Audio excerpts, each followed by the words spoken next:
Certains sont venus de loin, donc on est sensible à votre présence. Ils sont là aujourd'hui, présents dans nos pensées et sous nos yeux, par leurs photos, leurs effets personnels, leurs lettres, par ces humbles souvenirs pieusement conservés depuis un siècle dans les familles de Castellane. Nos arrière-grands-parents, que nous avons connus ou pas, qui sont morts à la guerre ou pas, mais qui nous ont fait ce que nous sommes. Leur sacrifice a-t-il sauvé la patrie? Leur mort a-t-elle été glorieuse? Personnellement, je ne le crois pas. Ils ont de part et d'autre enduré l'horreur, vécu l'indicible, souffert et lutté quotidiennement pour la survie. Ce n'est pas de la mort que nous voulons parler ici, c'est de la vie, qui coûte que coûte a continué. La vie de ces villages sans hommes et le destin de ces poilus dont un tiers ne reviendra pas à Castellane. Je pense aujourd'hui à ces modestes héros dont nous avons retrouvé le quotidien, dans leurs lettres en particulier. Bienvenue Domas, le sensible valet de ferme de la Cibière, qui écrivait au début novembre 18 « Je ne reviendrai pas » et qui ne revint pas. Marcelin Philippe, ce colosse au cœur tendre qui envoyait des violettes pendant toute la guerre à sa femme Valérie. Florent Rebuffel, qui notait sur le front du Nord le patron d'une faux à râteler qui lui servira plus tard pour moissonner le blé à la baume et qui donnait le prix des bœufs à vendre à sa femme Alix. Je pense aux épouses qui tiennent, aux enfants qui vivent une guerre marquée par un conflit lointain, mais omniprésent malgré tout, à toutes ces neuvaines de prière, à la Vierge miraculeuse du Roc, à la mort de ces villages sacrifiés, Le Poil, Châteauneuf-les-Moustiers. Les conséquences du conflit feront rentrer Castellane dans un autre siècle, soi-disant le XXe siècle. En tout cas, le tribut à payer sera lourd chez nous. Société affaiblie, crise de l'agriculture, désertification des campagnes. L'association Petra Castellana remercie chaleureusement tous les partenaires qui ont participé à la réalisation de cette exposition. Bien sûr, elle n'aurait pas pu voir le jour sans les soutiens financiers de la Mission Centenaire, puisque le projet de Castellane a reçu le label Mission Centenaire. Évidemment, la région Provence-Alpes-Côte d'Azur, le Conseil départemental des Alpes de Haute-Provence. Merci aussi à la communauté de communes du Moyen-Verdon pour son soutien à différentes actions de l'association. Merci bien sûr à la commune de Castellane et aux services techniques pour leur soutien financier et matériel. Merci aux archives départementales des Alpes de Haute-Provence pour l'utilisation de certains documents, au club photo de la MJC de Castellane pour son précieux travail de numérisation des collections. Merci ensuite au Musée des Arts et Traditions Populaires de Draguignan qui a participé également, puisqu'on a fait des partages d'archives privées entre les deux musées, et l'association Culture et Patrimoine de Thorame-Basse pour leur partenariat. Un grand merci ensuite à tous les prêteurs qui nous ont prêté leurs objets dans cette grande collecte aux souvenirs que j'évoquais précédemment. Je vais tous les citer. Madame Aragon Thomas, Monique Audibert, Madame Blanc, Régis Bonavoine, Odile Capon. Alors là, on ne m'a pas précisé les Colons, mais alors, Monsieur Colomb et Madame Colomb, c'est comme si j'avais rien dit, mais enfin, je les ai dit.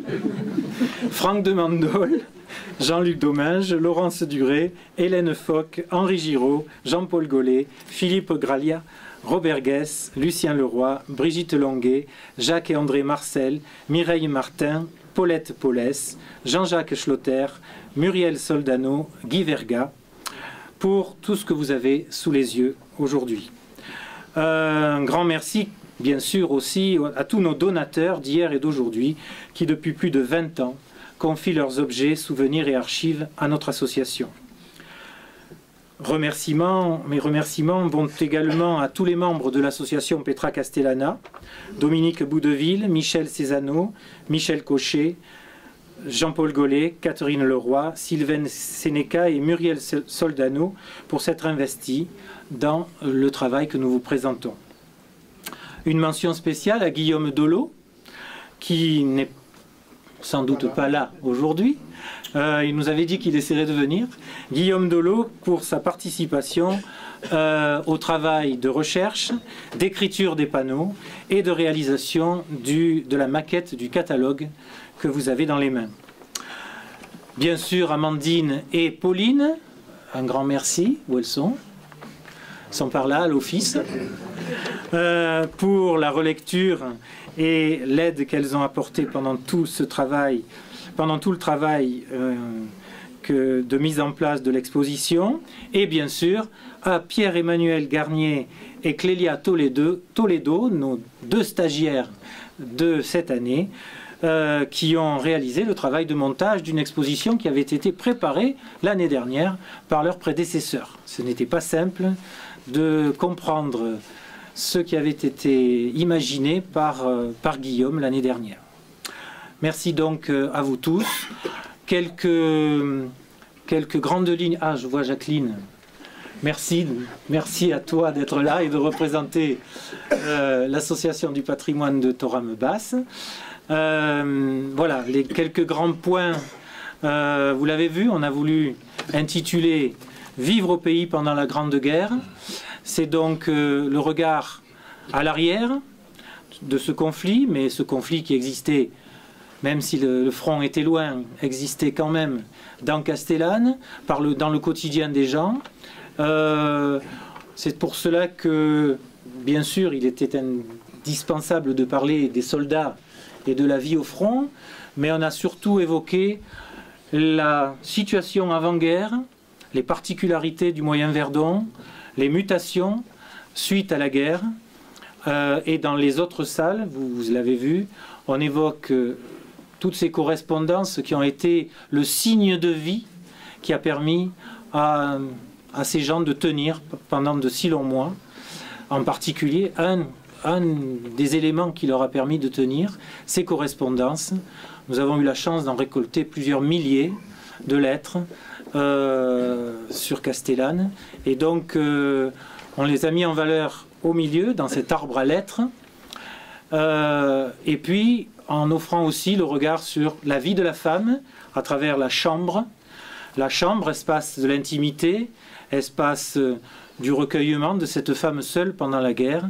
Et puis, on a aussi pensé à la vie de l'enfant, de l'autre côté, avec ces enfants marqués aussi par la guerre à travers l'école, qui, bien sûr, matraque. On pourrait appeler ça du matraquage aujourd'hui ou du bourrage de crâne, mais de notre côté, c'était aussi leur quotidien à ces enfants dont le père était au front. Et voilà, quelques points forts de cette exposition. Nous n'avons pas fini notre collecte, nous n'avons pas fini notre travail de recherche. Comme toujours, une exposition présentée par Petra Castellana n'a pas la gloire ni la fierté de dire « on est les plus forts, voilà tout ce qu'on a trouvé, voilà le peu qu'on a trouvé, voilà ceux avec quoi voilà ceux que nous présentons ». On espérait plus, on espérait retrouver plus de photos, on espérait avoir peut-être plus d'archives. Alors pensez-y, je profite, je lance encore un appel. L'exposition demeurera 2 années ici, et de toute façon la grande collecte nationale n'est pas achevée. Donc si vous disposez d'archives, prêtez-les nous, on vous les rendra bien sûr, mais c'est le moment ou jamais, cette commémoration, c'est le moment ou jamais de compléter ce grand travail de collectage sur les archives privées de la guerre de 14. Merci. Messieurs, chers amis, cher Jean-Luc, c'est avec beaucoup de plaisir donc, que j'ai l'honneur d'inaugurer avec toi, Jean-Luc, et toute ton équipe, cette magnifique et passionnante exposition intitulée « Vivre au pays pendant la Grande Guerre ». Elle sera visible, tu l'as rappelé, pendant 2 ans dans cette maison Nature et Patrimoine. Relier un événement historique majeur de portée mondiale au vécu local est une riche idée. Cette terrible guerre a touché tous les Français dans leur cœur, leur chair et a marqué durablement les familles. Que s'est-il passé à Castellane pendant la guerre? Comment vivait-on? Une partie des réponses est ici, sous forme entre autres d'objets, de documents. Une très riche exposition. Cette exposition d'ailleurs a pu se faire grâce aux compétences multiples de l'équipe associative de Petra Castellana, sous la houlette de son président Jean-Luc Domingue. Et puis d'autres associations aussi dont tu as fait état, qui se sont associées, et d'autres personnes. Je les remercie vivement pour la qualité du travail fourni, ainsi que toutes les personnes qui ont contribué de près ou de loin à sa réalisation, comme notamment celles qui ont prêté les objets d'époque exposés ici. À cette étape du projet du centenaire porté par la commune de Castellane, qui, je le rappelle, a été labellisé et retenu avec 3 autres projets au niveau départemental, nous avons déjà assisté, entre autres, à l'inauguration du projet centenaire 14-18 le 11 novembre dernier, puis à la carte postale sonore réalisée par les collégiens avec le concours de Radio Verdon. Le 5 juin, l'association Les Cabotins nous présentera sa pièce de théâtre sur le thème de la guerre.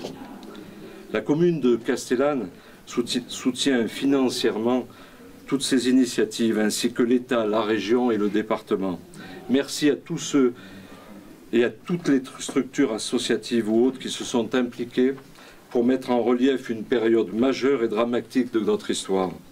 Leur contribution permet d'aller dans le sens d'un essentiel devoir de mémoire qui nous permettra, je l'espère, d'éviter les erreurs passées afin de rendre notre monde plus humain. Merci.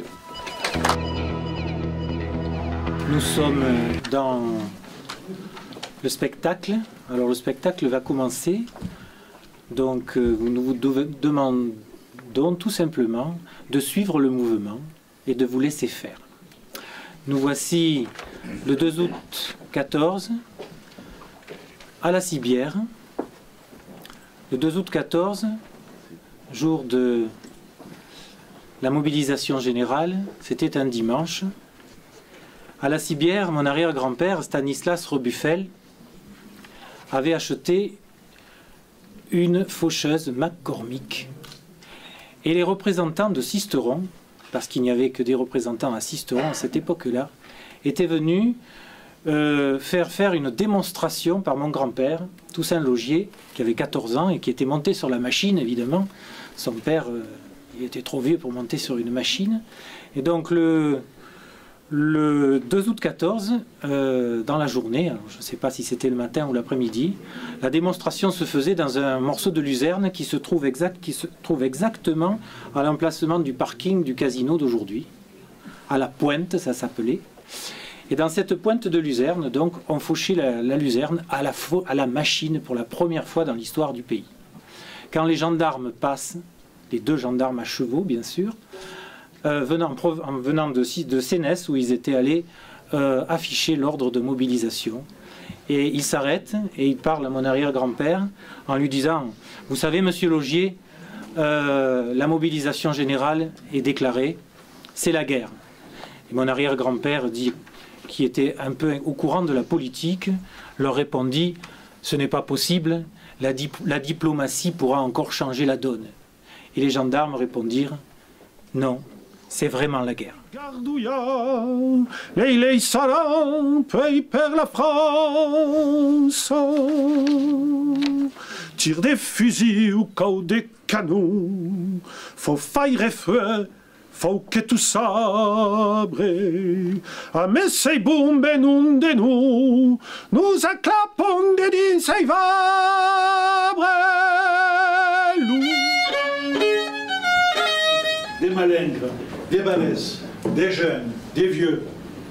Et si elle a encore faim, la machine, elle avalera des femmes, des enfants, des villages tout entiers, tout pêle-mêle, jusqu'à dégueuler des milliards de fusils, de mitrailleuses, de canons qui cacheront le feu, pour nettoyer la terre de toutes les fleurs qui appellent les hommes à la paresse, le ciel de toutes les étoiles qui nous font regarder vers le haut, pour laver les torrents de cette Olympide où tous les hommes, toutes les femmes du monde regardent leur visage d'humain, où ils jouent sous le soleil. où ils étanchent leur soif de vivre.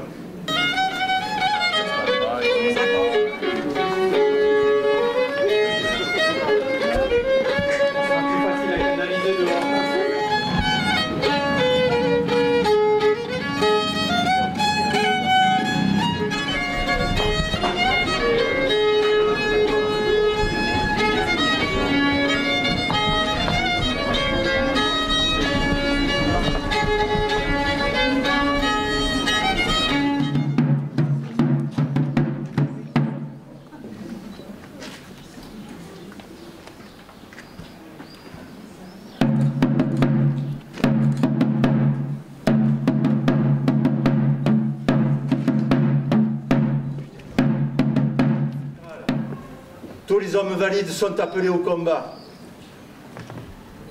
D'un coup, c'est le silence. Ça me fait comme une boule dans la gorge. Je me dis qu'il va falloir partir tellement loin d'ici, là-bas derrière les montagnes que je vois du Teillon quand je garde les fêtes de Jaume. Là-dessus, il y a Pierrot qui crie « La guerre, ouais, mais la guerre contre qui ?» Tous les types sous le platane s'esclavent. Imbécile! Mais la guerre, c'est toujours contre les casques à pointe. Allez, nos gars, qui sont pleins de courage. Ils vont chanter et lever les drapeaux comme des conscrits. Bon, ils vont crier vengeance, mais je sais qu'ils ont peur. Ils ont qu'une formidable idée en tête. Une envie que ça ne soit qu'un mauvais rêve. Depuis 70, il a affûté, ses usines ont créé des millions de fusils, d'obus, de machines à tuer. Si je dis halte, d'un coup d'un seul, c'est le silence.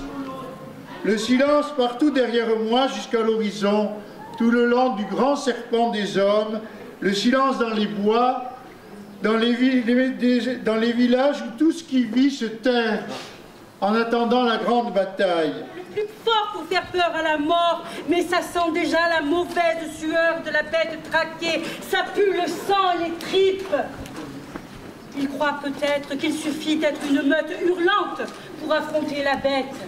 Ils ne savent pas encore son regard terrible, juste avant le coup de grâce, ses mâchoires épouvantables qui vont les mettre en pièces.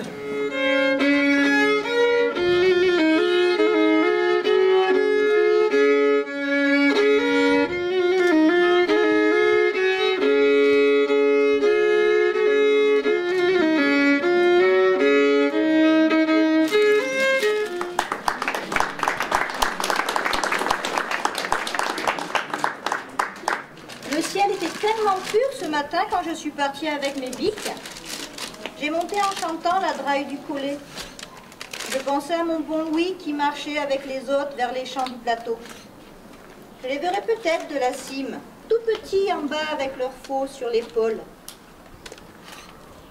J'aime bien me poser sur ce petit sommet d'où j'embrasse le monde. Le Teillon, au-dessus de tout. Au fond, les Cagnettes. Au couchant, le Verdon. Je rêve de la mer qui se remplit de ce fleuve si fort qu'il me fait peur. Je me dis qu'un jour, on ira là-bas avec Louis. On dormira l'un contre l'autre sur la plage, dans le grand silence d'une nuit d'été sous des millions d'étoiles. Ne me faites pas entendre l'horrible clameur du massacre. Ne me faites pas croire que votre volonté décide de la mort des innocents. Ne me faites pas mentir à ceux qui resteront inconsolables de la perte éternelle d'un fils, d'un père, d'un frère. Ne me faites pas. Le spectacle continue dans l'église.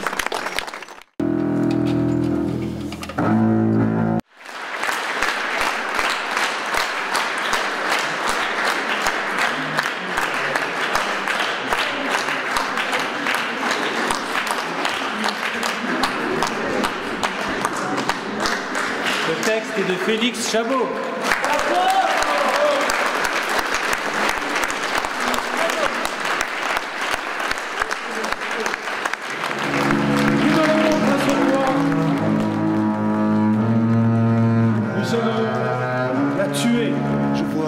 peur et de la pitié mélangées dans ses beaux yeux.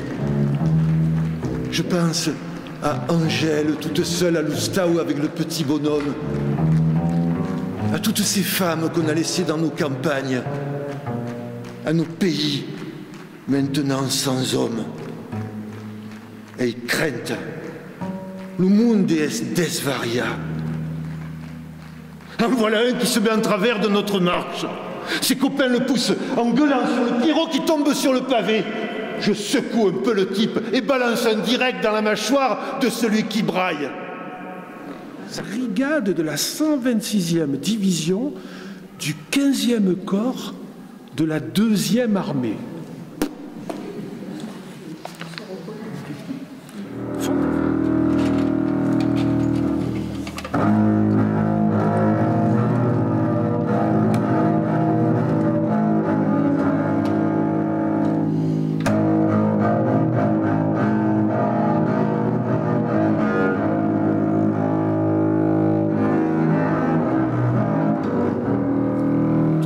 Qui dorment à ce moment, au cœur de cette nuit calme et profonde, tous vont d'eux-mêmes porter la mort.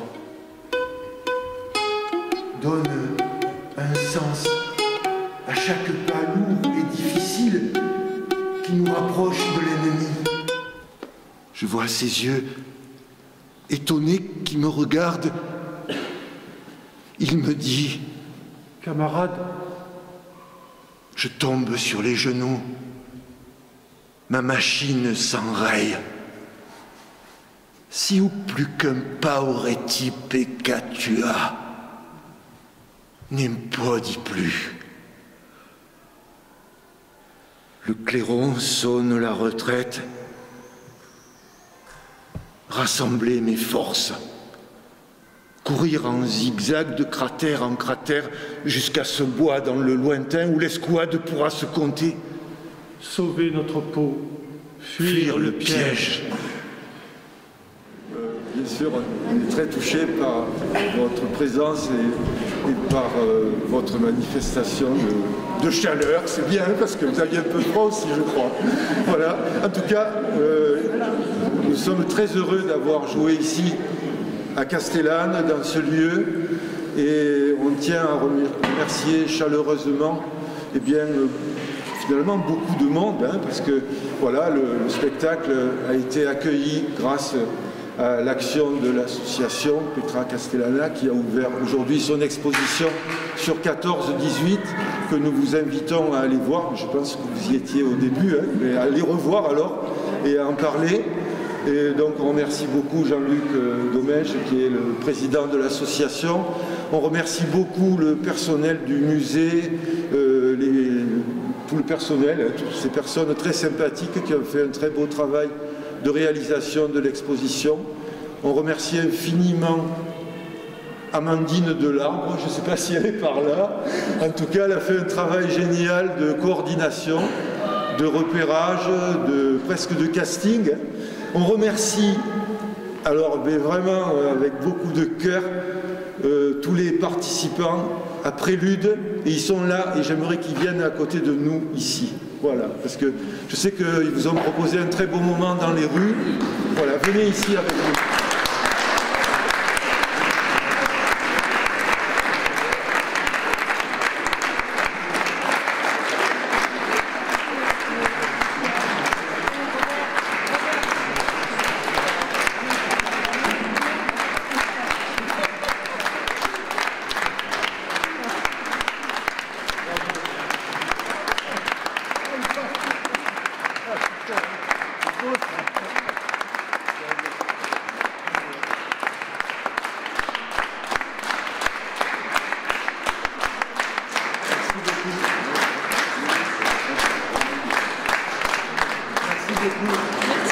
Merci aussi, j'ai oublié de le citer, à notre régisseur Fred qui a fait un très bon travail dans des conditions qui n'étaient pas faciles, donc bravo à Fred.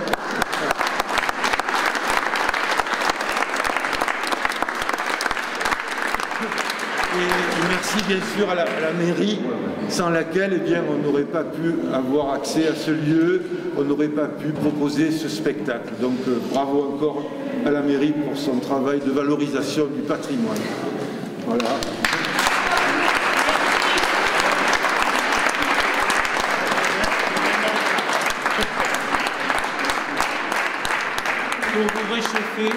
Pour vous réchauffer avant de nous quitter, l'association Petra Castellana vous offre un coup à boire.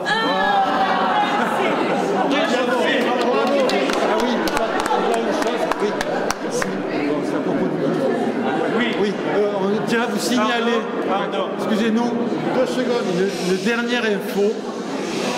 dernière info.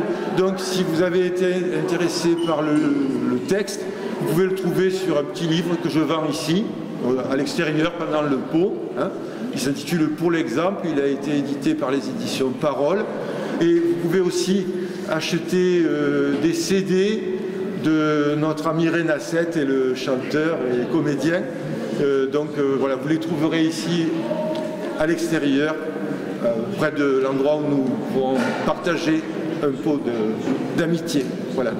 À tout de suite.